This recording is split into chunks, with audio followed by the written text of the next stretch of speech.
Welcome to Helen's Journey. Improve your English skills through this exciting story about Helen, an Ethiopian-American girl exploring Ethiopia and trying to find her birth family. Brought to you by the U.S. Embassy to Ethiopia. The U.S. invests in Ethiopians.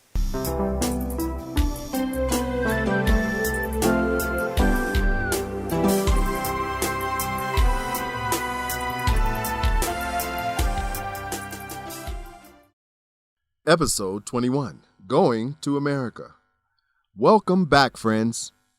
Previously on Helen's Journey, Helen and Khalid were accepted to a conference in Chicago, USA, to present on their research in Ethiopia. Khalid is trying to get a visa. He and Alamayo are talking about Khalid's future. What is Khalid's plan? Let's listen and find out. How was your visit with Helen yesterday? I think she will be okay. She was still shocked about Zagaye, but I think she's ready to move forward.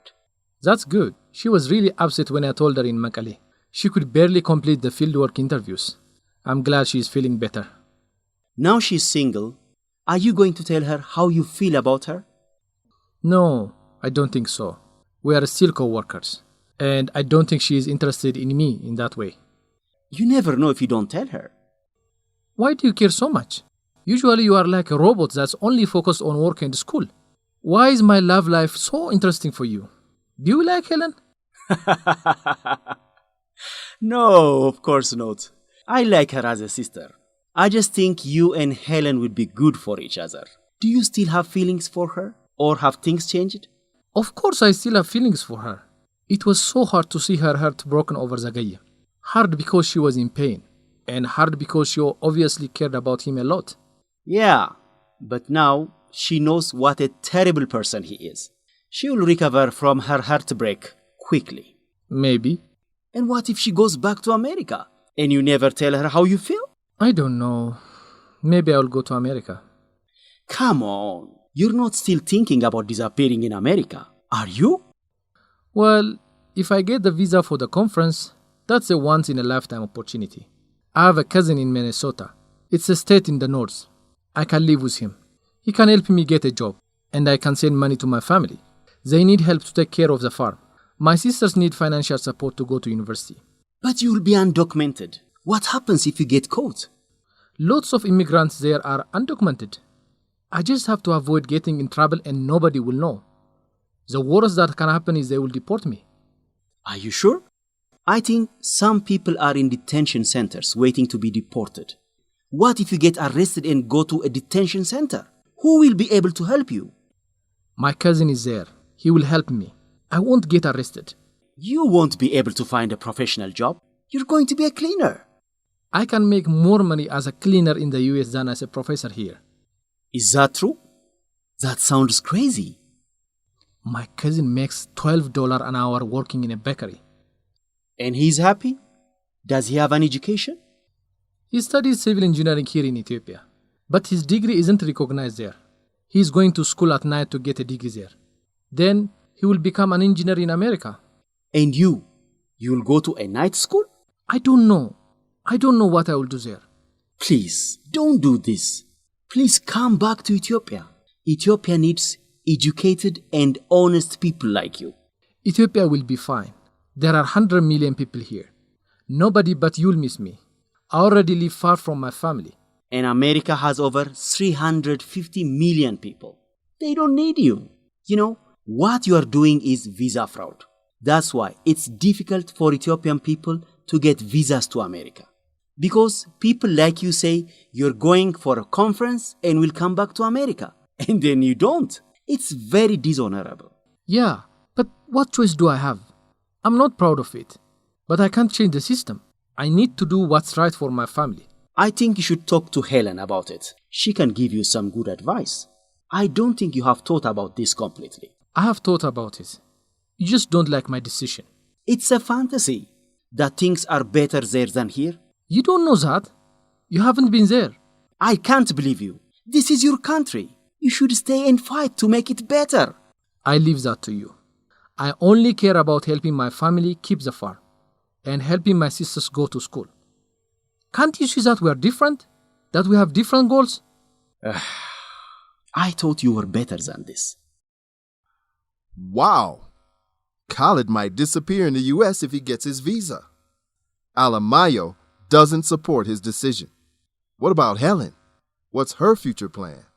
Helen is on a 1-year Fulbright scholarship in Ethiopia, and it will be ending in 2 months. She has the option to renew her program for 1 more year. She's talking to her best friend, Samira, about it. What will Samira advise her to do? Let's listen and find out.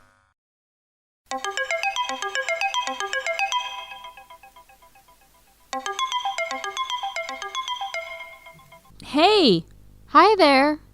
I am so sorry I missed your calls before. This time change makes it so difficult to talk. But I saw your messages on WhatsApp about Zagai. How are you feeling? I'm okay. I mostly feel stupid. I should have listened to you about Zagai. He wasn't good for me. I'm not happy to be right. I wish he was good for you. What a jerk. Yeah, he's a big jerk. But I want to forget about it. I want to focus on my communications research and the presentation Khalid and I are giving in June. Yeah, it's coming up. Did Khalid get approved for a visa yet? Not yet, but hopefully we find out soon. The conference is just 8 weeks away. Have you bought tickets yet? We have applied for a grant to cover the cost of flights, but also waiting to hear if that's approved. I know the feeling. I'm still waiting to hear if my small business loan is approved. It's so stressful. Oh, you submitted it? Yeah, a couple weeks ago. I didn't tell you? I guess we haven't talked in a while. Well, that's exciting. I'm sure it will be approved. You worked so hard on it. Fingers crossed for both of us. I hope Khalid gets his visa, you get your funding for the conference, and I get my business loan. Me too. Fingers crossed. So if you come back to the U.S. in June for the conference, will you go back to Ethiopia or finish your Fulbright fellowship and stay in the U.S.? That's the big question. I was thinking I should renew my Fulbright and stay 1 more year, but all of this with Zagai and not learning anything about my birth family, I think I will just come back to the U.S. Wow. I mean, I'm happy to have you back home, but are you sure that's the right decision? I'm not sure. I just feel like things aren't working out here. I thought it would be easier to find my family. I thought Zagai loved me. I have been wrong about so many things. Why not stay another year and keep trying? You said at the beginning that even if you don't find your birth family, you appreciate the opportunity to learn about and connect with Ethiopian culture. Have you changed your mind about that? I haven't changed my mind about it. I still really appreciate this year, but I think I was lying to myself. I'm not satisfied with only learning about Ethiopia. I really wanted to find my family, and so far, nothing. Have you thought about changing your strategy? Trying to use social media to find your mother? You have that photograph. Or you could ask your parents for money to hire a searcher. I think they would support you. I am thinking about it. Next week, Khalid and I travel to the southern part of Ethiopia. Alex, Khalid's housemate, told me that half of all international adoptions in the 2000s originated in that region. Whoa. So there's a strong possibility that you could be from there? Could be. So, when you get your small business loan, how long before you open the business? Things will happen pretty fast. I think I will try to open by the end of the year. I will probably quit my job in the fall and focus only on getting the cafe open. My parents said I can move into their house so I won't have to pay rent, and that will help while things are getting going. I really hope I'm there for the opening of the cafe. Me too. But it's okay if you aren't here. I think you should renew your Fulbright. I don't think you're finished with Ethiopia. Maybe. If you come home without finding your family, you may regret it. This is your opportunity. What other chance will you have to live in Ethiopia? You can visit, sure, but really live there? Don't throw that away because you are sad about a bad boyfriend. I will think about it. I have to go soon. I need to organize some of the data we have collected for our conference presentation. Okay, glad we were able to connect. Let's talk again soon. It sounds like Helen wants to go back to the U.S. Will she leave Ethiopia without finding her family? Listen to future episodes and find out. Now, for a lesson on English language. Time for vocabulary. Let's look at some words from the story. Our first vocabulary term is recover. Alamayo said, Yeah, but now she knows what a terrible person he is. She will recover from her heartbreak quickly. recover is a verb that means to return to a normal state after a period of difficulty. Alamayo believes Helen is experiencing pain now from the situation with Zagaye, but she will return to a normal condition soon. She will recover. The second vocabulary word is financial. Khalid said, Well, if I get the visa for the conference, that's a once-in-a-lifetime opportunity. I have a cousin in Minnesota. It's a state in the north. I can live with him. He can help me get a job, and I can send money to my family. They need help to take care of the farm. My sisters need financial support to go to university. Financial is an adjective that means relating to money. Khalid knows his sisters need money to go to university. He has to help his family by giving them money. Financial support. The third term is get caught. Alamayo said, But you will be undocumented. What happens if you get caught? get caught is a verb phrase that means be discovered doing something wrong or bad. Khalid wants to work in the U.S. without work authorization. Alamayo is worried that Khalid will be discovered violating his visa restrictions. He thinks Khalid will get caught, and there could be consequences. Our fourth vocabulary term is change your mind. Samira and Helen said, Why not stay another year and keep trying? You said at the beginning that even if you don't find your birth family, you appreciate the opportunity to learn about and connect with Ethiopian culture. Have you changed your mind about that? I haven't changed my mind about it. I still really appreciate this year, but I think I was lying to myself. I'm not satisfied with only learning about Ethiopia. I really wanted to find my family, and so far, nothing. change your mind is an expression that means to change your decision or opinion about something. Samira asks Helen if she has a different opinion about learning Ethiopian culture. Helen responds that she doesn't have a different opinion about it. She hasn't changed her mind. And the fifth vocabulary term is jerk. Samira and Helen said, I'm not happy to be right. I wish he was good for you. What a jerk. Yeah, he's a big jerk. But I want to forget about it. I want to focus on my communications research and the presentation Khalid and I are giving in June.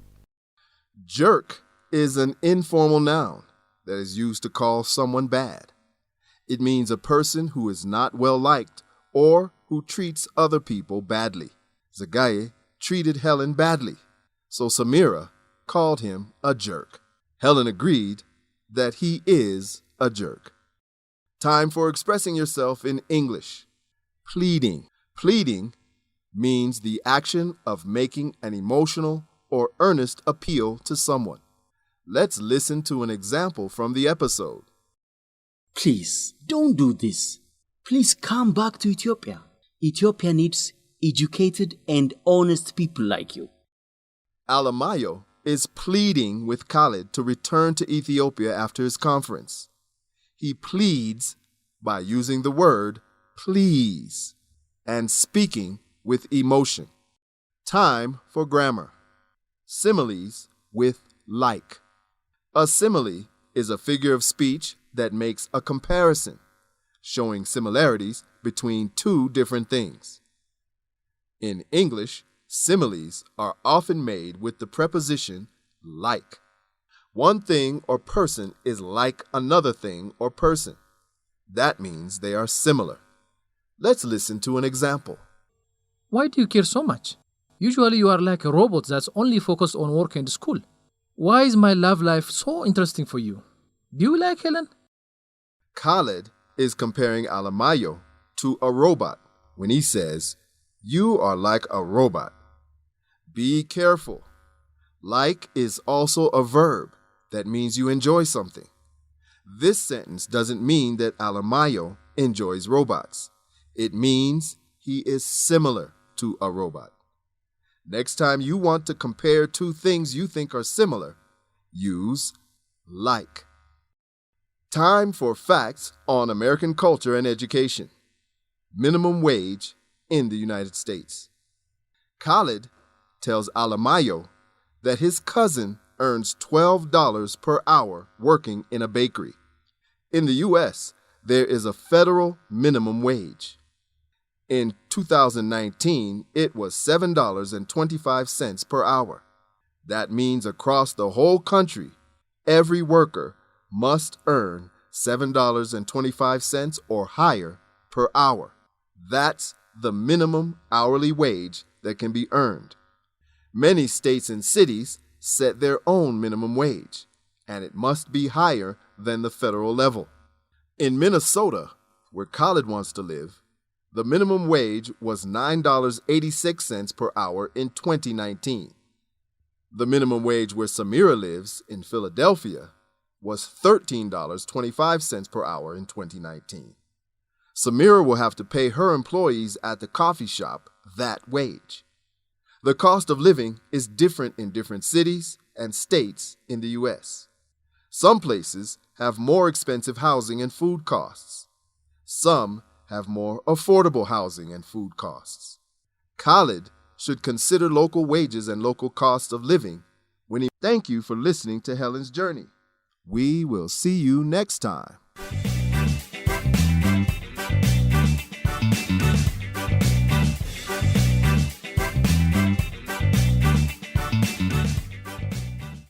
The introduction and closing music, Blue Ska, is by Kevin MacLeod, Incompetech.com, licensed under Creative Commons.